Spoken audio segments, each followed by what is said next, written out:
Good morning again. We're happy to have everyone here with us today.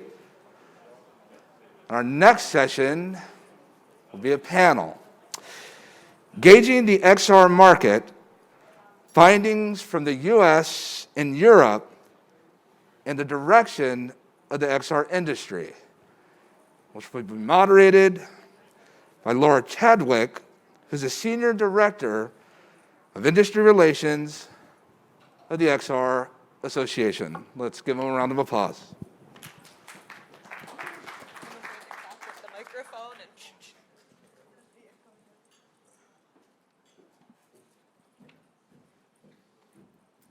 Hi, everyone. It's so great to be here with you today. Thanks so much for checking out our panel. As the announcer said, I am Laura CHADWICK. I am Vice President of Industry Relations at the XR Association. In a moment, I'm going to introduce our panelists, but I just wanted to take a quick moment to tell you a little bit about the XR Association. We were founded about 3 years ago by the major headset manufacturers in the immersive technology space. We have three main pillars of membership value: community, leadership, and advocacy. In community, we are bringing the industry together. In leadership, we are asking the hard questions about the industry, trying to look out into the horizon and identify those areas where our industry might encounter issues in the future. And then advocacy. We are the only organization in the immersive technology space that is out there informing policymakers, educating policymakers, first and foremost, about the promise of immersive technology. I am joined by my colleague, Joan O'Hara, right here, who is doing me a solid and taking a picture of me as I talk to you. She is our Vice President of Public Policy. She will be on a panel later this afternoon on the safety and security track, where she'll be talking about our work in the advocacy space when it comes to data privacy, security, and physical safety. So I do encourage you to check out her panel as well. So one of the things that we do at the XR Association, really under our leadership bucket, is to provide research and insights to the industry about the industry. And today I am joined by three of XRA's partners who have helped us produce these reports, have partnered with us on these reports, and I'm excited to have a conversation with them about their findings and what this means for the future of our industry. So first, I'd like to invite Chelsea May up on stage. She is with Martech. Martech helped us on our most recent piece of research that we calling A New Reality in Immersive Technology, Insights and Industry Trends for HR and Learning and Development. Then I'd like to invite Alexandros Vigeros of Ecorys, straight from Brussels, came in just for this conference. We should all give him a round of applause simply for that. The XR Association worked with Ecorys on a report, XR and Its Potential for Europe, that was published in April of this year. And then last but not least, Jason Schneiderman, partner with the Perkins Coie law firm, who the XR Association partnered with on our XR Industry Survey, which came out in July. So let's get right into it. By order of publication, we are going to start with Alexandros, and I am going to now invite you to tell us everything you know about XR in Europe. No, I'm kidding. I'll ask you a few questions first.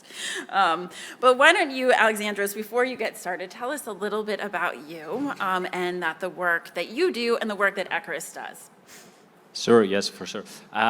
So in the VR/AR industry, we did some first research, a bit mapping the landscape in 2016, again with XRA, and since the industry has evolved greatly ever since, we said, why don't we repeat it in 2020 to see how things have evolved?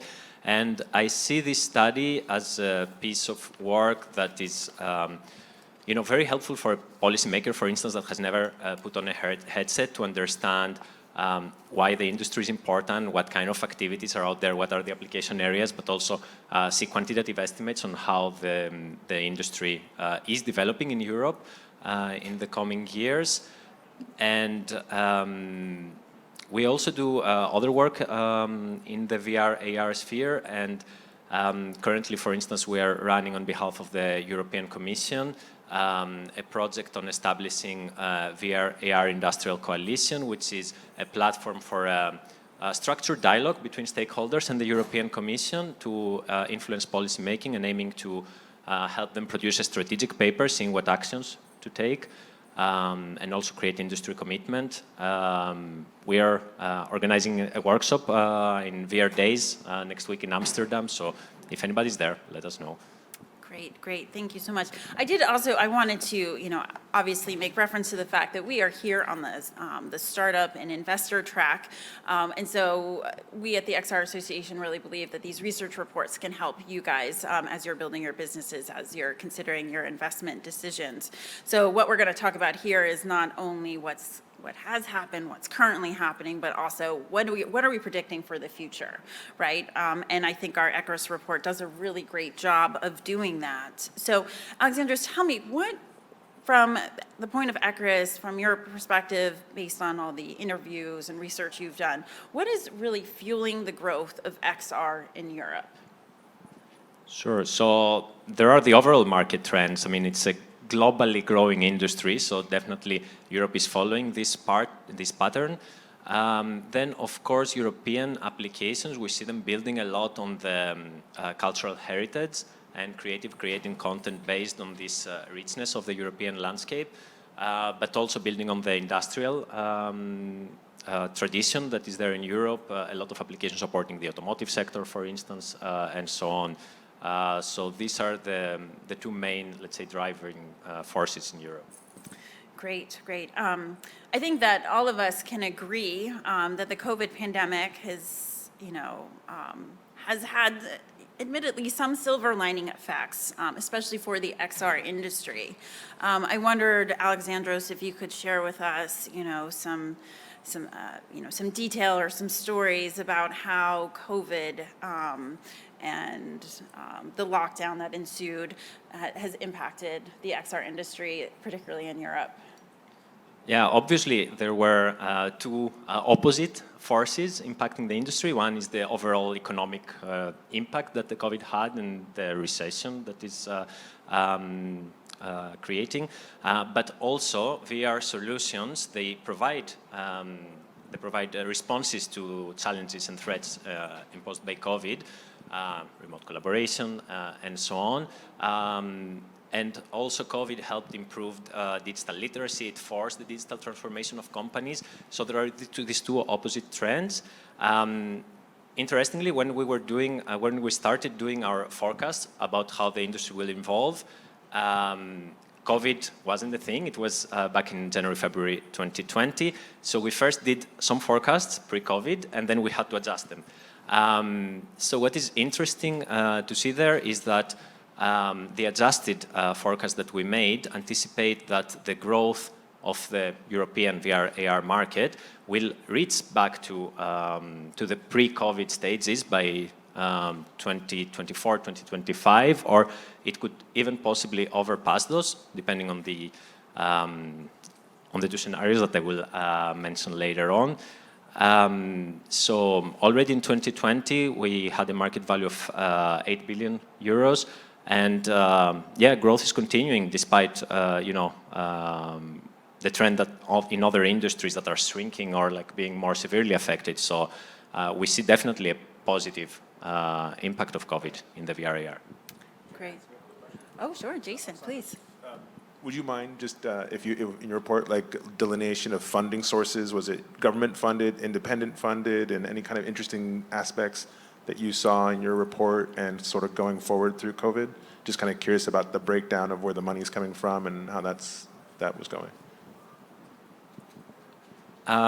So I think the whole driving force is like increased demand on the solutions and increased market demand on the VR industry and providing solution by to challenges imposed by COVID. Thank you. Sorry. Thanks for No, entertaining my no, questions. I appreciate it. We should have a conversation. I don't know about you guys, but this is the first panel I've been participating in over 20 months. So I think let's all get used to like having conversations in person. This is quite novel. So Alexandros, I wanted to inquire with you about, are there particular places in Europe? Where are you seeing the big hubs of XR happening in Europe? All over, really. I mean, there are so many different hubs evolving at the same time. There is some clustering and specialization. So, for instance, in south of France and in Germany, in the Cologne area, but also Berlin, we have a lot of industrial types of applications. In the Paris area and London, creative and cultural and business processes types of application are emerging. But then, these often are building on the existing ecosystem in certain areas. So, for instance, in Finland and the Nordics, we have a lot of gaming and entertainment applications growing there. So, these are some of the main hubs in Europe, and many smaller ones and startup scenes are emerging all the time. It's a very fast developing industry. Great. So we were just talking out in the hallway here, sort of contrasting the United States and Europe, and particularly the EC, the European Commission. And I wanted to just hear a little bit from you, Alexandros, educate us and the audience here about the role that the EC plays generally in pushing forward initiatives that businesses should or should not adopt, and tell us about their point of view when it comes to XR technologies. Where are their heads? And as a follow-up, tell us how that's going to impact the growth of the XR industry in Europe. Mm-hmm. Yeah. It's an ongoing question, and we are discussing a lot about it in this other project I mentioned, the VR/AR Industrial Coalition. Europe tends to overregulate. It's not a secret. There are many things are happening, and they feel like we need to take some action. And the discussion right now is all about finding a balance between giving the developers and the industry the tools they need and the framework, the legal framework, but also policy framework they need to grow their activities, and doing so in a way that it doesn't block innovation, that it allows innovative business models to emerge, and so on. But at the same time in Europe, a lot of the debate, the policy debate, is around ethical development, user-centric development, and not only in Europe, of course, also beyond, and sustainability. So the green transition is a big issue, but it's actually a twin transition because there is no green without digital. Like virtual reality is actually helping environmental sustainability. So yeah, this is part of the debate right now. Okay, so I heard you say sustainability, digitization, and the third one was? Regulation. Regulation.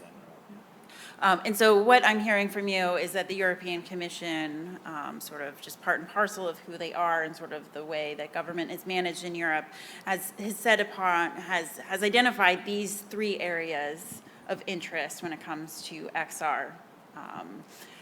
Not that structured, but I think these are parts of the policy debate. Part of the policy debate. In particular, I thought that the sustainability angle was a really interesting one, and I wondered if you could, just opine a bit more on why this is so important to Europe and how will XR technology feed into these green New Deals of Europe. Yeah, I mean, beyond Europe, we just had the COP in Glasgow. There are so many discussions around sustainability, and this is one of top policy priorities. As I said, green and digital, this twin transition is the topic being discussed now in Europe. So we try to really map all the ways that VR, AR technologies could contribute to this agenda, and we found several streams. So there is energy saving applications. So, for instance, increasing productivity and efficiency, so performing tasks quicker, more efficiently, and wasting less energy. Reducing material waste, so by conducting online trainings, that you don't waste actual material while being trained, or virtual prototyping, and so on, and also reduce travel, of course. So these are the three streams that we identified. Of course, everything needs to be balanced out, and the net effect needs to be studied further to understand it, because there are negative effects also. We are producing a hardware, and if VR industry becomes more like the smartphone industry, then every year or every 2 years, new hardware is being produced, and it's energy intensive hardware. But we did identify that some positive sustainability outcome is it's kind of guaranteed. So especially in these applications that are reducing the waste of material and so on, it's obviously an area where there is positive outcome. There are other areas where critical mass of users is needed to really boost and solve this sustainable potential of VR AR technologies, and some more areas that are unclear. We strongly believe that this is an area that should be explored more, and sustainability should not be a byproduct of the industry, which should look how we can boost these kind of applications and study it also and understand more what the net impact is. Yes, and it sounds like the consumers in Europe as well, this is a driving interest of theirs as well, too. Not only as individuals, but as corporations as too, which one can say is mirrored here in the United States, but perhaps not supported as it is on the governmental level. Before we move on, I wanted to ask, when it comes to Europe, can you just quickly, and it's just sort of a lightning round, tell us what are the opportunities in Europe, real quick, and then what are the real challenges of XR? Mm-hmm. I think in the overall innovative technology landscape, access to finance is more challenging in Europe compared to the US, for instance. This trade-off that I mentioned in regulating, providing a framework, but not too much, it's also an issue. I think awareness about the technologies and digital literacy, which is an area that COVID improved a lot because it boosts digital skills of people, is an opportunity actually for Europe. And I want to also mention that policymakers are looking into this. There is this initiative, they want to adopt a strategic paper by 2022. So this policy interest fitting in this overall digitalization and green agenda of Europe is definitely a great opportunity to guide and help boost the industrial development in VR AR. Great. Well, thank you so much for that. Just in the interest of time, we're gonna move back to America now. We're going to, in particular, we're going to find out about what does the XR industry think about the future of XR. And this is the research that we, the XR Association, engaged with Perkins Coie and Jason and his team on. So Jason, I wanted to just first ask you a little bit about you and the work that you do at Perkins Coie and the work that Perkins Coie does for its clients. Yeah. Hello, everyone. I'm Jason SCHNEIDERMAN, partner at Perkins Coie. I'm actually a second-generation startup lawyer, born and raised here in Silicon Valley. Been around entrepreneurs in tech my whole life, and I help in the legal field, getting entrepreneurs from an idea all the way through their liquidity event and all that stuff. And Perkins is a top AmLaw 50 law firm that helps emerging companies and grow. And I co-chair our interactive entertainment group as well. And so this is our 5th year that we put out a survey around AR, XR, MR, and with a little bit more focus on this last one in retail, with a little aspect there. Plus, it was during the pandemic. So we've kind of seen the trend early on when there's sort of the hockey stick was kind of going up, and then also pre-pandemic and now on the survey.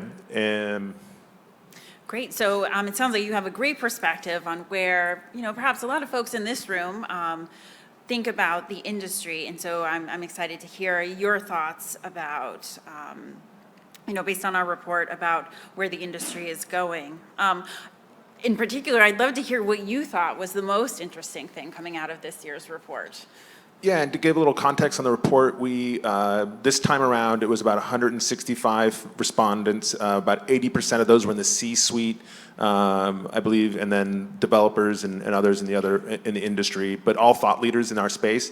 The unintended consequences, which was a great one this year, is we had a very high percentage of women-owned or minority-owned businesses responding. So we got some really interesting insights this year on that. And so the takeaway, I was just thinking about this morning, again, a lot of optimism. So there's a lot of belief and growth in investing in this space, or that needs the investments in this space.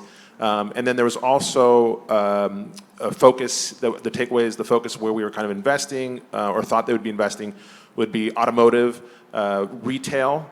Again, we had a little bit of a sort of a special little report on the retail part of it, and commercial real estate and education, and that's also kind of like training and things like that. Then I think actually during the pandemic, you've actually seen a lot of uptick in companies in that space. Yeah, speaking of the pandemic, I think we heard from Alexandros about the dual forces on XR that the COVID pandemic had wrought. Did you walk away from our joint report with that same sort of thinking? This optimism perhaps tempered by the economic contraction of the pandemic. Talk to us a little bit about the potential silver lining of COVID here on the XR industry. Yeah, well, there was anticipated increase in spending in XR related technology, and we've seen that. So though the world was sort of going through, I think, a rough time, and probably still is a little bit, there is still a lot of optimism in our report. And then I've looked at a few other sort of reports via PitchBook and whatnot about funding in our space, and has increased. It's there was definitely a lull, but we're up on an upward trend from the prior year. Does that help with sort of the insights into the investment part? For sure. I wondered, you just briefly touched on this, but the big areas that members of our industry think are going. I think you said education, retail, healthcare. Was I missing any? Automotive as well. And so all of this optimism, all of this excitement, you're hearing this, you're seeing it in PitchBook as well. But I wanted to ask you, where do our industry members see as our greatest obstacles, right? What did we hear in our report about the challenges that our industry faces? Yeah, it was still content creation and accessibility of that technology, and sort of interoperability or kind of cross-platform use of that technology was sort of the general takeaway. And what was interesting is that you still have the finger pointing game, which we took away, which was developers don't think that consumers know what they really want, and consumers don't think developers know what they really want. So another real big takeaway when I was sort of looking at it this morning was that with this sort of early industry we're at, people are still not talking to the end users on user interface. There's a little bit of data in there about kind of that interoperability, accessibility on an end user, how to use it. And also, around just the content and how it was assessed, what they really wanted to see and how it worked. And so when I work with entrepreneurs and startups, I always say, follow the money and listen to what the client's saying to build that. Being born and raised here in Silicon Valley, I get geeked out on tech just as anyone else, but if someone's not gonna buy my cool little toy, sometimes it goes by the wayside. So it was interesting, there really is still a disconnect. And what was interesting in the report, when we looked at sort of women-owned and minority-owned businesses, that their belief was there even a stronger disconnect. And what I mean by that is that people weren't listening enough to what consumers want, or that content, or how to access it. And so there really was actually a pretty big gap between those sort of diverse groups in there. Yeah, do you think that there is that phenomenon, I think, the Steve Jobs quote about people didn't even know that they wanted an iPod, right? Are we seeing that, like that the consumers don't even know what it is that they want? Like what are the possibilities here? Yeah, and that's part of the problem too, is because we're creating something so new and unique, even though it's sort of in sci-fi, and maybe, movies and things like craft what we sort of think it should be, but then when it gets to reality, it's not quite there because movies can really make it look pretty awesome, and yet we don't have the rendering or the speed. But yeah, it's a little bit of that mentality. Let's build it and see if they'll come for sure. And I think that's the problem. But at the end of the day, you still need to build towards an audience, and you still need to raise money, and you still need to find return in revenue. And I was just listening to the panel a couple before with the VCs, and they kind of reiterated that little point a couple times as well. So it's still interesting. It's very technical focused. A lot of the companies that I've represented are still very engineer driven, and they really don't have fantastic people, or they've been gobbled up by the bigger players for that sort of market fit or that customer sort of interaction and aspects. So it's a high demand, and such as a new technology, people are still trying to figure it out a little bit. But again, sometimes I think people aren't asking the right questions or not listening. Sure. One of the insights that you mentioned that we saw in the report was the growth of XR in the education sector. But the report noted some serious challenges to growth in education, and I wonder, Jason, if you could share with us some of those.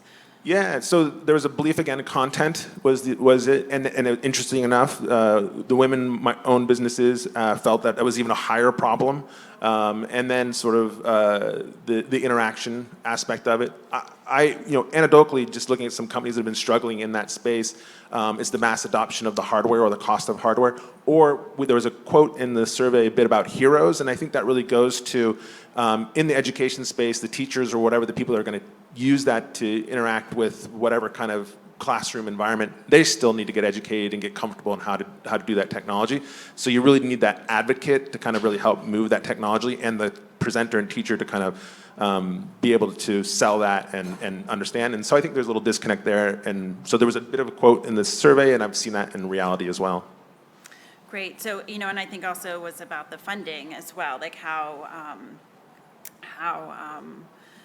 is there a large enough market? There's all this interest within the industry, the XR industry, about the education market, but who we're talking to are largely publicly financed, right? How do you make the argument to them about this new technology as well?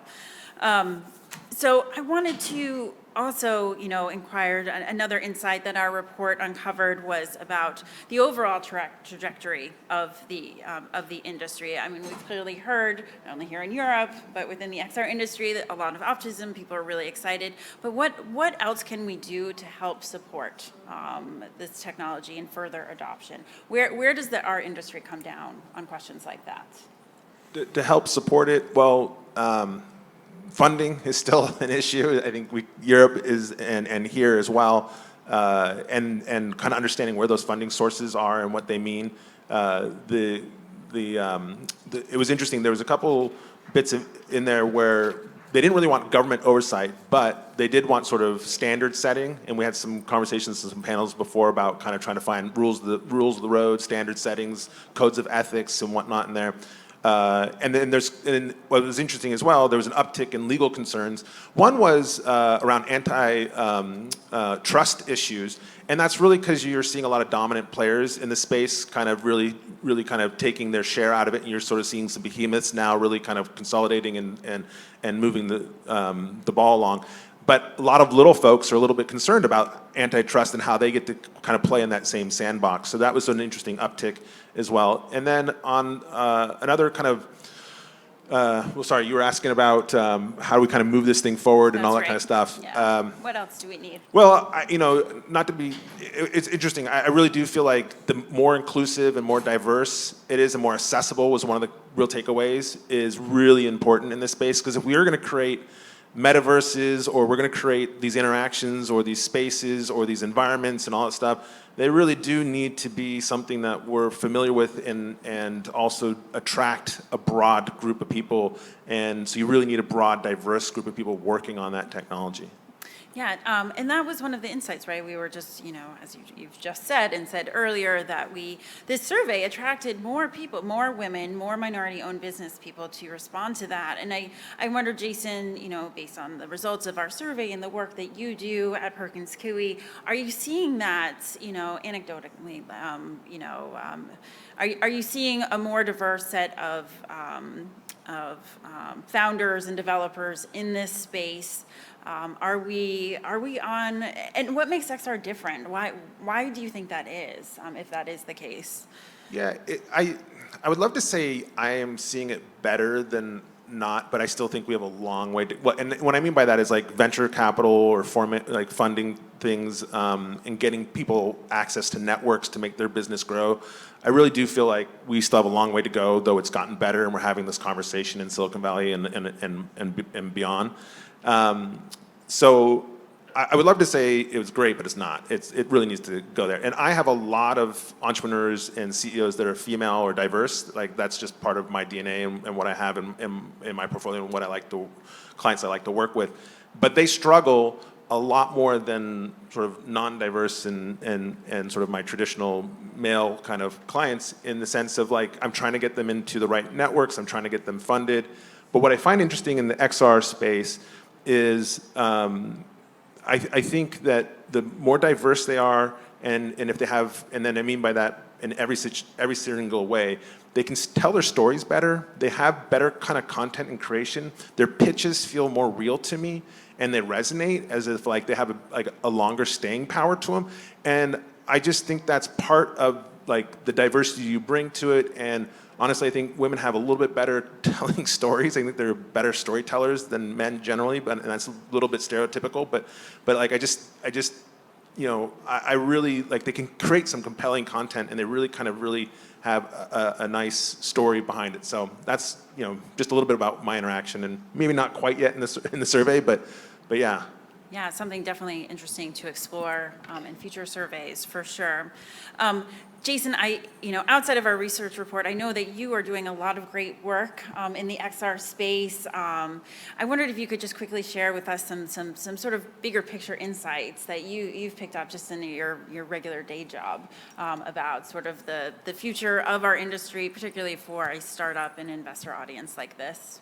Yeah, I mean, I echo this survey, and I'm very optimistic. I also think that there's a lot of money out there, and like, don't get me wrong, and sorry, I take this bit from the fundraising approach because that's kind of what my entrepreneurs are asking me a lot of those questions. Fundraising is very, very, very hard. Don't anyone dissuade you of that fact. And I think at times in the XR space, it actually can be harder, especially if you kind of think you're going to go the path with VCs in Silicon Valley at this point in time, because they've been burned a little bit, or they've now seen consolidation around some of the bigger players like your Metas and your Googles and your Apples and things like that. And I've been seeing a lot more traction in certain verticals with strategic investment or investment from sort of those companies, or like healthcare companies and things like that, because they're trying to solve a problem, like Alejandro mentioned in his slide. So those avenues and solving problems and kind of iterating on an issue has been able to kind of allow a lot of my clients to grow when they weren't so successful on the VC track.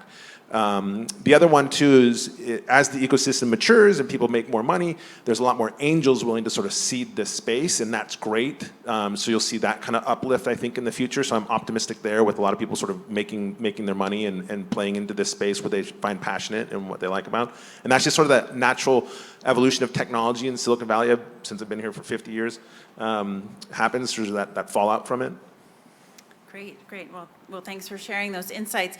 I feel like I neglected some of my responsibilities at XR Association to tout the fact that all of these research reports are actually available on xra.org, and I would encourage everyone to go and check them out.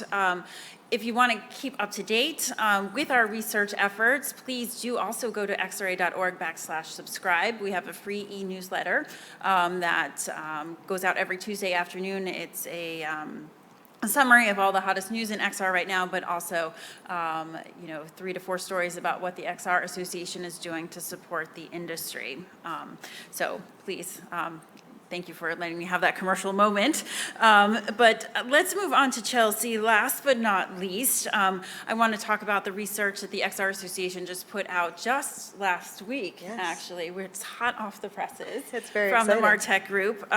And a new perspective for us, and one that we really think has a lot of legs for a lot of different reasons. But Chelsea, first off, tell us, what did we look at XRA's most recent research report? Yeah, so this was the second year we kind of did this research with the XRA team, but this year we focused more on HR professionals as opposed to the 2020 year because we see a lot of traction there. We see a lot of growth capabilities there. So we actually interviewed 250 HR professionals. We really focused in the learning and development sector of HR because we see, again, a lot of legs in that specific branch. And we talked to them about their familiarity, adoption, usage of XR technology in their respective fields. And we looked at 6 different fields within HR. Great. And so, just to set this up, so we hear from Alexandros about what's going on in Europe, sort of from the XR industry, from industrial adoption of it. We hear from Jason from the XR industry itself, looking outwards. But now we've taken a different approach here. Let's hear about how XR is being used in corporate America, right? Particularly on these HR functions. Yep. Is that right? So tell us, what are, in this, speaking of the pandemic, what are HR professionals really dealing with today, sort of writ large? Yeah, so we're seeing a lot of different priorities and struggles that they're dealing with, but what it boils down to is that these people that we spoke with see XR as a way to get out of the pandemic in their industries. They see XR as a functional technology for the pandemic to help them work with their employees, work with their staff, work with their customers. So they're using XR technology as a tool to get out of the pandemic. Great. I think it was 92% Huge. CXR, right? Huge percent. That is not a number. That's not a normal number. No, not at all, right? For a relatively new technology to have A that new sort of- technology and a big sample size Right. for focusing on such a niche area of HR, leader and development, learning and development, and seeing 92% seeing XR. Taking a step back, though, that they're seeing it as a tool, what are the sort of things that they're dealing with right now? So there's 3 areas that we see that they're using XR in, and they also kind of mimic the challenges that they're having. So the top 3 areas were the training and development of their staff, the upskilling of their employees, and also recruiting new talent, and then DEI initiatives, which we're hearing about. So it's diversity, equity, and inclusion. We're hearing about that with all of our clients. So we work in consulting. We work in a lot of different industries. DEI is a huge, it's not just a buzzword anymore. It's happening. You were talking about the diversity of your clientele. We're seeing that. So those are the big areas where they're seeing XR being utilized, but it mimics the challenges that they're having, especially with that recruiting and keeping the correct type of staff. Great. And what would you say, 92 see it as a pandemic recovery tool, but what are the outcomes that these professionals are expecting from XR?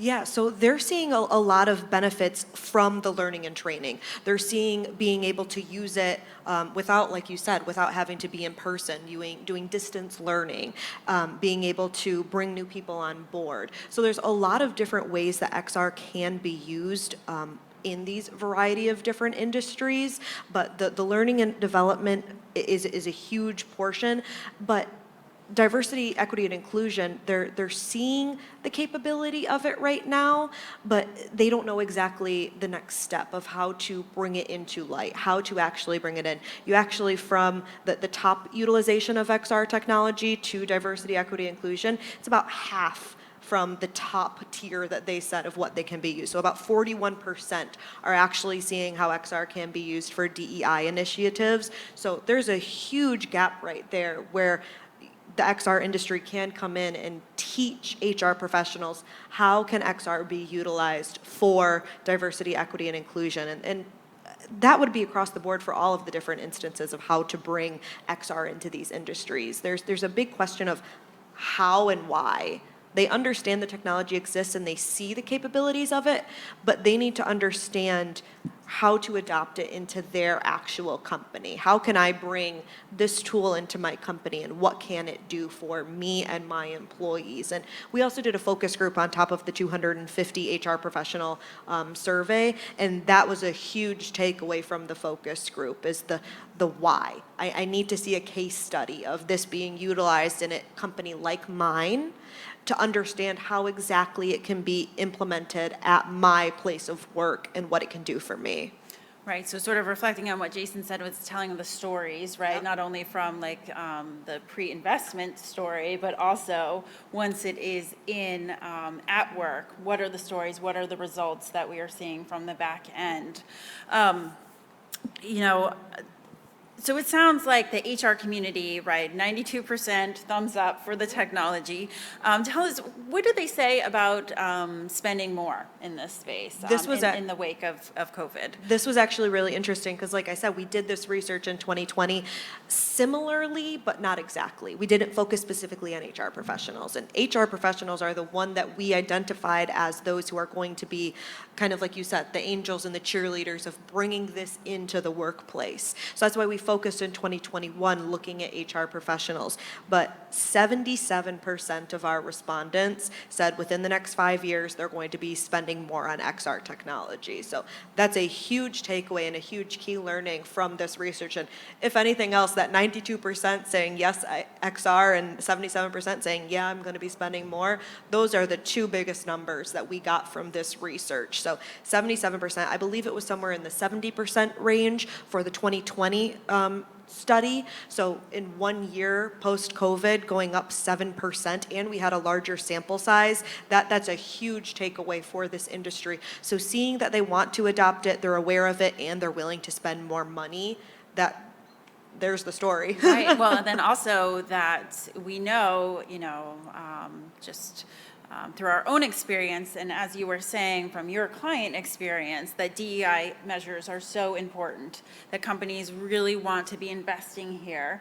But we here at the XRA, we see that there's also a potential here to tell the story of the use of the technology to support DEI initiatives, particularly in that equity space. I think we heard from our survey that the technology, and I think all of us will agree, that it is more effective, better learning outcomes, it's more efficient, quicker learning outcomes, and that it also, in particular as it relates to equity, helps acknowledges that people don't have the same educational background, right? That given its efficiency and its effectiveness, it can quickly raise up those employees or prospective employees up to the same level. And that is an achievement of equity in the workplace, right? That acknowledgement that not everybody has the same training. And what I heard in our survey is that these HR professionals are looking for new employees. I was just speaking with an enterprise solution provider company working with a hotel chain that needs to hire 50,000 new employees to support their business post-COVID. And how are they going to find these employees, and how are they going to train them in an efficient way? And I think we heard from our survey that XR technology is going to be the way to do that. What are, Chelsea, can you just tell us, despite, and again, I think I've asked this question to Oliver, despite this optimism, right, what are the challenges, right? As I was saying, the XR Association, we see it as part of our DNA, is to look out into the horizon and identify where those challenges, where our industry are going to face challenges. So tell us a little bit about where our survey, these HR professionals, where they see the obstacles in further adoption. So it's not just cost. We know cost is a concern. It's not just cost. But one of the other kind of maybe, little yellow flags that came out of this was the concern about data and data privacy. Is who has access to this data? Where is this data stored? We saw a concern there. And then also kind of going on to the DEI aspect of it is a little bit of how will this work for my employees with disabilities as well? That's a concern. So there were a lot of maybe more like watch outs, not so much red flags or things that are stopping them, but it's also that why of how is this going to work for me? How is this solution going to be implemented in my business, and how will it make things more efficient? Is there going to be a big learning curve for my employees to start utilizing these technologies? So they want to make sure that these technologies can come in, they're going to do what they need them to do. They're not going to slow their employees down. They're going to bring them up to that next level, or so they're all on that high top tier level, and that it's not going to cost them an arm and a leg, obviously, and that it's going to allow employees to stay at their companies longer, keep that retention base. Yeah, for sure. And then that question of the return on investment, this, how much these, what, like 77% of HR professionals are going to invest more, but when they're investing more, what are they getting back, right? In terms of those training outcomes, those better safety initiatives, and so on. You began to touch on this, Chelsea. I just wanted to go back to it, that these, and we've been talking about this in terms of context about like government, right? In the EC, like data privacy issues continue to be a big area of focus for Europe. And Jason, maybe you're hearing this as well from investors and the interest it was here. in the survey too, for data privacy was one of the main issues and that crept up again over the 5 years. Right, exactly. And then we're hearing it from our HR professionals as well. These sort of questions, and we'll hold off on the EC because we know they've already taken a point of view, but where government comes in, where do XRA, like XR industry people come down on government involvement in this space, and where do HR professionals come down on data privacy issues when it comes to XR? Yeah, so the HR professionals, I'll start. The HR professionals, they just are concerned about who has access, where is it stored, they're just, what's going on. They don't really understand the nuanced details of it. It's just who has access and what's going on. They need to know that. They're still not at the huge adoption point yet, so these questions are maybe more of a second tier question for them, but it's still stopping them from continuing, and it continues with the employees with disabilities is how will this affect my employees with disabilities with their data privacy concerns, with disability rights. So there's a lot of concerns there for what rights do my employees have as they're using these technologies from the HR standpoint. Right, and that seems like a very natural HR place to Exactly. be, right? And so these are questions that the industry really sort of needs to grapple with, right? To understand, not only to help continue to fuel the growth in Europe as well, but Jason, I feel like you have an insight to share as well. Well, in our survey, remember ours was sort of C-level developer folks that tend to be a little bit anti-government. They rather have standards set versus the government set standards.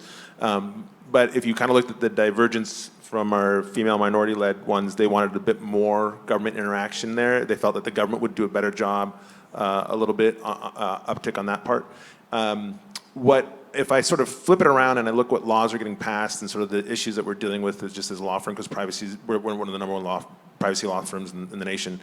It is a top concern, and you're now seeing biometric law, which is they had in Illinois. More and more states are adopting that, which plays into what we're doing here in the XR space because you're tracking eye movements, heart rate, all that kind of stuff. And so at some point in time, I think it's going to get a little overwhelming trying to deal with 50 states' privacy issues. California tends to be the leader, but with the biometric ones, it's a whole nother regime.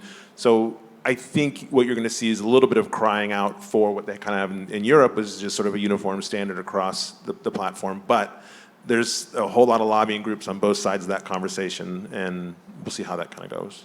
Yeah, no, and I think that I'll make a plug for my colleagues' presentation later today at 3 o'clock, where I'll be doing a deeper dive into sort of these issues and the role of government in protecting user privacy and safety, and then the industry's responsibilities here as well. I think that we've covered this pretty well. I see that we have 1 minute and 35 seconds left. I did Questions? ask any questions. Oh, wonderful, great, please. Well, maybe just a quick question for the last panelist. I'm sorry, your name? Chelsea. Chelsea, yeah. That 92%, that was from what kind of sample? These are just any HR people or certain HR people? Yeah, we really filtered our respondents. So this came from a panel that we purchased our panel with our respondents, but it's HR professionals who had knowledge of making decisions for purchasing in their company. Mm-hmm. They've worked there. They were over 24 years old. I believe they've worked in the industry for 2 to 5 years minimum, and they worked in an identified subsector of HR. So we didn't have like generalists or benefits people in there. We had people who worked in training and learning and development, recruitment, people who were actively going to be utilizing this technology. And as well, identified as a leader that Leader. have purchasing authority, right? We thought that that was a really important insight that we wanted to hear Yeah, from and this audience. 91% of our respondents were the lead purchasing authority, 9% were secondary, or they gave an opinion on the selection. Great, thank you. Yes? Yeah, thank you. Thank you all for your insights today. My question was for you, Jason. Could you elaborate or just give us the highlights on the results of the report in terms of the healthcare vertical? Share more about the opportunities and possible blockers there. Yeah, and for anyone who wants, I have cards. You can do the QR code and take the survey or download the survey. So in the healthcare space, there's a couple of takeaways. One, it was a focus of growth that we got to take away. So again, another area that people were focusing in on. Two, well, let me just tell you from like anecdotally, like where I'm getting companies funded and things like that. So the healthcare space is a hot space, and they are getting funded. We are finding more of our funding, oddly, with sort of the pharmaceutical companies or the Johnson & Johnsons of the world and those types of places versus sort of the VCs, with a few caveats that they're sort of seeing return on investments or exit strategies there, so the VCs will fund into those. And sort of a lot of doctors are kind of coming out and saying, hey, I want to adopt this technology for solutions, and they're looking for funding. They typically are getting funded amongst their doctor friends to kind of get going from there, but after that, hopefully it's sort of looking more towards, again, strategic money. But it really, the simplest part in healthcare that's getting the easiest traction was just a lot of sort of training around sort of compliance with sort of how to wash your hands, put on masks and all that kind of, and protocols. And then the next levels are obviously in and around operating and things like that. Was that helpful? If I may, are there any other major findings around the potential barriers to adoption in healthcare? There wasn't anything specific on the barriers per se, other than the same kind of questions around content and interoperability and sort of possibly the same things. You can't take your technologies across different platforms.